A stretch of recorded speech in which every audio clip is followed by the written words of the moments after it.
había quedado pendiente con esto porque se parece a muchos casos aquí en Panamá que han ocurrido y porque deslinda de alguna manera justicia para pequeño Gabriel, la responsabilidad que se puede desprender del Estado, de la corrupción, del sistema inoperante y de incluso de autoridades que sobrecargan la responsabilidad en padres que sabemos a simple vista no son capaces de ejercer el rol de padre y que son irresponsables.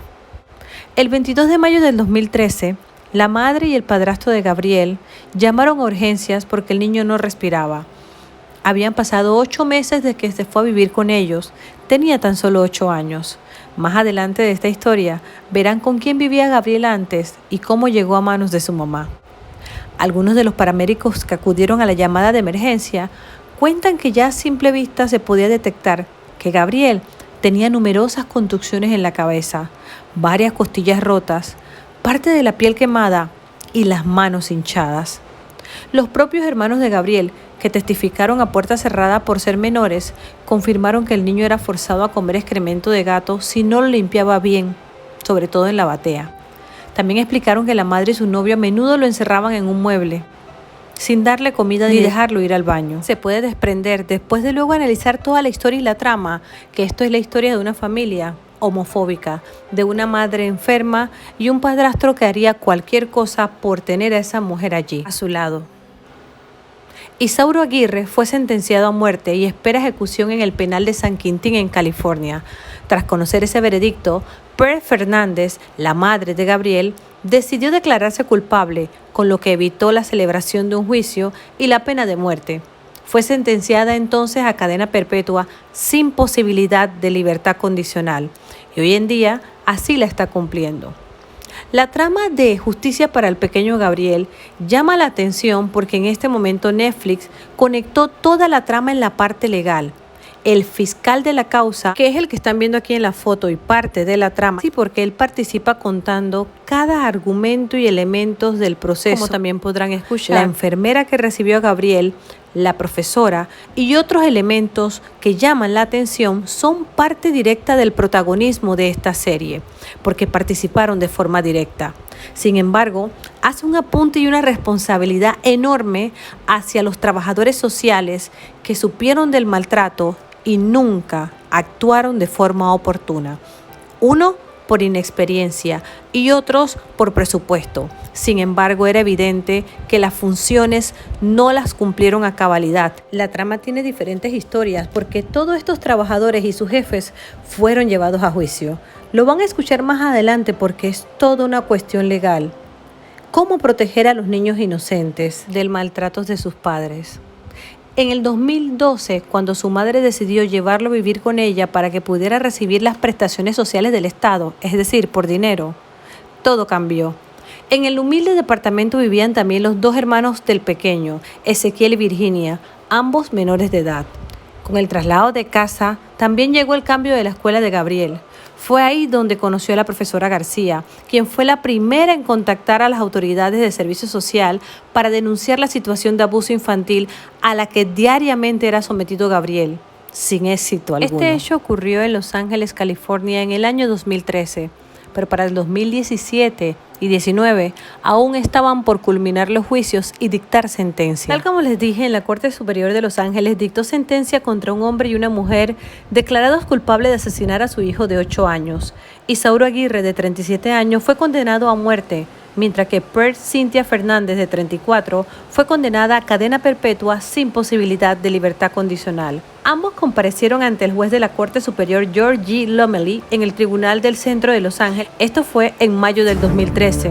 Gabriel Fernández pide justicia. Pero antes de entrar con mi compañera a saber un poquito más de esta serie, que es la vida real, quisiera hablarles sobre uno de los estados que permitía la pena de muerte, como es California, el llamado Corredor de la Muerte, que aún esperan fecha de muerte 737 condenados, una morosidad grande según Estados Unidos. Por eso que California en el 2019 suspendió la pena de muerte. La decisión del gobernador Gavin Newsom de ordenar una moratoria de la ejecución en California muestra un liderazgo ejemplar en este tema clave de derechos humanos. Con el anuncio, California continúa una tendencia en Estados Unidos de eliminar este castigo intrínsecamente cruel, uniéndose a Colorado, Oregon y Pensilvania, que tienen moratorias similares, y a 20 estados que ya han abolido la pena de muerte. En California se encuentra la prisión estatal de San Quintín, conocida como el Corredor de la Muerte, que es el nombre que se le da a la celda de los condenados a muerte. A menudo es una sección de una prisión donde se encuentran las celdas de los individuos que esperan el día de la ejecución. Aunque en Panamá no existe pena de muerte, hay varios estados de los Estados Unidos que aún mantienen este tipo de condenas. Recordemos, gente, que un jurado había hallado culpable a Isidro Aguirre, de 37 años, de homicidio en primer grado con agravantes de tortura en pasado noviembre del 2018. Y hasta el día de hoy espera ejecución en la prisión de San Quintín, en California. Sin embargo, el Estado no ha realizado una ejecución desde el 2006. Le hablaba anteriormente de la moratoria, ¿se acuerdan? Y más adelante le cuento lo que ocurrió con los trabajadores sociales de este caso en los estados de Los Ángeles, en California. Antes de la lectura de la sentencia, el juez George Lomeli abrió un turno para declaraciones de personas afectadas por la muerte de Gabriel Fernández. Adivinen, su profesora en el colegio, Jennifer García, conmovió a la sala recordando al pequeño. Sus asesinos no tendrán paz como él, dijo. Tendrán una vida de sufrimiento. No soy la única que desea que sufran tanto como sufrió Gabriel. La profesora García fue una de las personas que avisaron a los servicios sociales al darse cuenta de que el niño iba a clase lleno de moretones. El caso no ha tenido un gran impacto, no solo por los detalles escabrosos, mi gente, sino porque se trata de un escándalo administrativo que aún debe tener consecuencia. 4 trabajadores sociales se encuentran en un juicio por negligencia por no actuar a pesar de que se abrieron expedientes 6 de malos tratos a Gabriel. Pero eso lo veremos más adelante. Para concluir mi parte, después de los testimonios, el juez hizo una reflexión personal. Imagínense esto, mi gente. Dijo que en 20 años de ejercicio no recordaba un caso que le hubiera impactado tanto. Lo que hizo esta pareja fue una conducta espantosa, inhumana, que solo se puede calificar como malvada. Los condenados miraban con seriedad al frente cuando el juez le dijo: «Solo puedo desear que os despertéis en medio de la noche y penséis en las heridas de este niño. Lo deseo de verdad. Será otro tipo de tortura. Ese es mi deseo», concluyó el juez y luego dictó su condena. El arresto no tardó tanto. Los principales responsables eran sus padres, quienes no habían asistido ni un segundo al hospital para preguntar por su estado de salud. ¿Sabes qué fue lo primero que dijo la madre al ser detenida? Si sus gatos iban a permanecer encerrados en jaulas que los propios policías habían llevado para mantener a salvo a los felinos mientras estaba el proceso. 2 largos días pasaron para dictaminar la causa de su muerte: homicidio. Las autopsias no demoran tanto a menos que sea tanta la violencia que se ejerce para determinar las posibles causas. Y en el caso de Gabriel, necesitaron ese tiempo para contar el número de marcas de violencia que tenía en su pequeño y frágil cuerpo. Su expediente dictaba con números rojos que su glándula timo, que se encuentra en la parte superior del tórax de niños y jóvenes y que tiene un peso de 35 gramos, era casi invisible. En el caso de Gabriel pesaba únicamente 10 gramos. Esto es una atrofia que sufrió ya que estaba sometido a mucho estrés y violencia. Los hematomas que tenía en su cuerpo y cabeza fueron hechos con un bat, ya que su cráneo estaba completamente roto y se podía sentir cuando levantaban su cabeza. Pero por desgracia, eso era solo el principio. En su estómago encontraron restos de arena para gato. Las partículas ya se habían hecho piedra y le provocaban fuertes dolores abdominales que le impedían dormir. Así era la manera en que lo alimentaban, con heces fecales y arena para gato. Tenía fracturadas las costillas y estas, al estar rodeadas por el periósteo, una membrana que cuenta con terminales nerviosas, le provocaban un dolor inmenso y falta de respiración. También tenía marcas en muñecas y pies, que era un signo que Gabriel era amarrado de pies y manos para evitar que los delatara. Pero el caso fue más allá. Mientras enjuiciaban a los responsables de esta historia de terror, relataron que al niño lo mantenían encerrado todas las noches en un mueble pequeño con los ojos vendados y los pies y manos atadas. La policía encontró 2 vestidos colgados que no eran de la talla de su hermana, mientras que el resto de su ropa fue guardada bajo el lavamanos para que no la encontrara. A Gabriel lo obligaban a ponerse estos vestidos mientras le gritaban insultos homofóbicos, lo golpeaban y humillaban. Pero eso no es todo. Gran parte de los maltratos fueron presenciados por 4 trabajadores sociales que estaban a cargo del caso de Gabriel, ya que estos pseudopadres se lo habían llevado de casa de sus abuelos para cobrar las prestaciones sociales de Estado. Anteriormente, Gabriel vivía con su tío y su pareja cuando ella lo abandonó a pocas horas de haber nacido, mientras decía que no lo quería. Ella desapareció por muchos años sin hacerse cargo de su propio hijo. Al pequeño no le faltaba nada mientras vivía con sus tíos. Era el consentido de la casa, además de ser presentado como su hijo. Hasta que cierto día sus abuelos consideraron que no era la manera correcta de que una pareja homosexual educara a un niño, así que decidieron que ellos se harían cargo, hasta que en octubre de 2012 llegó su mamá junto a Isauro y se llevaron al niño para cobrar el dinero que necesitaban para subsistir. Cada prueba fue llevada a la corte, pero no por los trabajadores sociales, que hablando de primer mundo creeríamos que no hay burocracia, que todo es cuestión de leyes y alzar la voz, pero no es así. Los 4 trabajadores, 2 de ellos sin experiencia, pasaron de largo los maltratos a los que era sometido, ya que Pearl, madre de Gabriel, se justificaba diciendo que se había caído de la bicicleta, se había golpeado con un mueble, que era reprendido por alguna travesura y él actuaba de forma violenta hasta golpearse, y los trabajadores sociales solo decían: «Ok, lo evaluaremos y vendré a visitarlos muy pronto». Los 4 trabajadores sociales fueron sentenciados a 10 años de prisión al falsificar expediente, y todo esto en Estados Unidos está demasiado penado, ya que el Departamento de Servicio para Niños y Familias tiene el historial de velar por la seguridad y protección. Sin embargo, y aún existiendo pruebas, una corte de apelación dictaminó que los trabajadores no deben enfrentar casos de abuso infantil y otros delitos, ya que los padres eran los responsables de protegerlo. Tal pareciera una doble moral. Gabriel era un niño como cualquier otro, dulce, amoroso, educado, con amigos en su escuela y su vecindario, entregado a sus materias con ilusiones y aspiraciones a futuro. Su origen latino lo mantenía alegre todo el tiempo, le gustaba hacer manualidades y participar todo el tiempo en clase, pero todo inició por una simple pregunta que fue el pretexto para detonar las agresiones que durarían 8 meses. Los arranques de Pearl hacia su hijo de 8 años fueron producto de una simple pregunta: ¿por qué dejas que te trate así?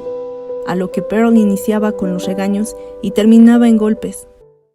Esta mujer tenía un historial de violencia en su familia.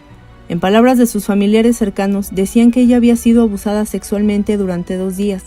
Su tío también la violentaba sexualmente y tenía anormalidades en su lóbulo derecho, algo que le provocó una doble personalidad. También se supo que abandonó su casa a los 11 años al ser víctima de violencia doméstica, ya que recalcaba que su madre la odiaba sin ninguna explicación. Pero cayó desde muy joven en el mundo de las drogas, alcohol y desórdenes alimenticios que deterioraban su salud poco a poco. Hay una versión por parte de la familia de Pearl Fernández que dicen que ella era abusiva, controladora y celosa con sus parejas, incluido el padre de su hijo, Arnold Contreras, y que Isauro era más tranquilo, y al saber que una mujer como ella no volvería a su vida, hacía cosas que le pedía a costa de lo que fuera. Quien fue testigo de esta violencia fue la profesora de Gabriel, a quien le preguntó: ¿es normal que le peguen a un niño con el cinturón hasta sangrar? Algo que no le gustó, ya que el niño le confirmó que su mamá y padrastro lo hacían todos los días sin que hiciera algo. La profesora de inmediato se comunicó con la trabajadora social Stephanie Rodríguez, quien se había incorporado recientemente al Departamento de Servicios para Niños y Familias. La agencia le había puesto en el caso, a pesar de que ella era inexperta. La profesora platicó que había llegado rapado a la escuela y con algunos mechones sueltos, a lo que ella solo le respondió: «Ok, visitaré para cerciorarme». Gabriel también le había comentado a su profesora que el novio de su mamá le disparaba con una pistola de balines y decía que era accidental. Todo era repetido por la trabajadora social como si fuera una grabadora de audio. La maestra informaba a Stephanie que el niño siempre estaba enojado, estaba ido todo el tiempo y la cercanía que tenía con sus compañeros se había acabado. Días antes de que Gabriel falleciera, hizo un obsequio para el Día de las Madres, una casita dibujada con un mensaje: «Abre y sabrás quién te quiere». Dentro de ella estaba la foto de Gabriel. Esta sería la última vez que el niño sonreiría. Stephanie sabía el daño que le habían hecho, ya que frecuentemente visitaba la casa de Gabriel y solo escuchaba a Pearl, anotaba datos y se iba. Muchos fueron los testigos de este caso. Los agentes de la oficina del alguacil del condado veían al niño entrar junto a su madre y sus 2 hermanos, Ezequiel y Virginia, y sin pensarlo uno de ellos se acercó a su compañera que llevaba casos así. Se levantó de su silla y entró con su superior a platicar de lo sucedido. Sin tardar tanto, salió y dijo: me dijo mi superior que no hay tanto dinero para invertir en horas extras. Además, que no es el único caso que tenemos. Tenemos cientos, y que no le puedo prestar atención a uno solo. Muchos trabajadores del departamento informan que lo más importante para ellos es la unión familiar, y a menos que vean indicios demasiado violentos es cuando actúan, y el caso es llevado a un centro encargado de abuso infantil para separar al menor de sus abusadores, y decidir qué familiar tendrá la custodia mientras el juicio esté en proceso, pero nunca lo hicieron. Dejaron pasar de largo este caso por preservar la unión familiar a costa de la vida de un niño. Isauro y Pearl fueron sentenciados en la corte por homicidio y sentenciados a muerte. Sus abogados de Isauro pedían asesinato en segundo grado. Esto quiere decir que buscan que el asesinato no sea predeterminado, pero no lo lograron. La petición. Así reaccionó la madre de Isauro Aguirre. Yo lo único que sé es que solo Dios es el que sabe qué es lo que está pasando. Sus juicios fueron en separado debido a sus constantes incoherencias en el juzgado, al decir que Gabriel y su hermano jugaban alrededor de una mesa y que el niño cayó y se lastimó. Además de sus constantes gritos, como eres un mentiroso, mataste a mi bebé y eres un asesino. Esto fue lo que provocó su sentencia. Isauro espera su condena en San Quintín, en California, y Pearl su condena perpetua sin posibilidad de libertad condicional, ya que al conocer la sentencia de su pareja y aconsejada por sus abogados, se declaró culpable, con lo que evitó la celebración de un juicio y la pena de muerte. El director de la serie, el documentalista Brian Nabenberger, afirmó en entrevistas que además de que esta historia dio un giro en su ideología, necesitó de ayuda psicológica para lograr superar tanto abuso y que las autoridades solo fueran espectadores. ¿Cuántos fallos en el sistema existirán? ¿Cuántos Gabriel habrá? ¿Cuántas personas indolentes que son testigos de los interminables abusos que reciben a diario los niños de todo el mundo y que mueren a causa de esto? En este caso, todos son responsables de la muerte de Gabriel Fernández. Espero que te haya gustado mi recomendación del día de hoy. Ya puedes verlo, se encuentra en la plataforma de Netflix, Justicia para Gabriel Fernández. Y lo más interesante que son solamente 6 capítulos de menos de 1 hora que te adentrarán en toda una trama de la parte legal, de la parte emocional, pero si tienes hijos, te recomiendo que lo veas con criterio amplio, por ser un caso de la vida real. Los leo.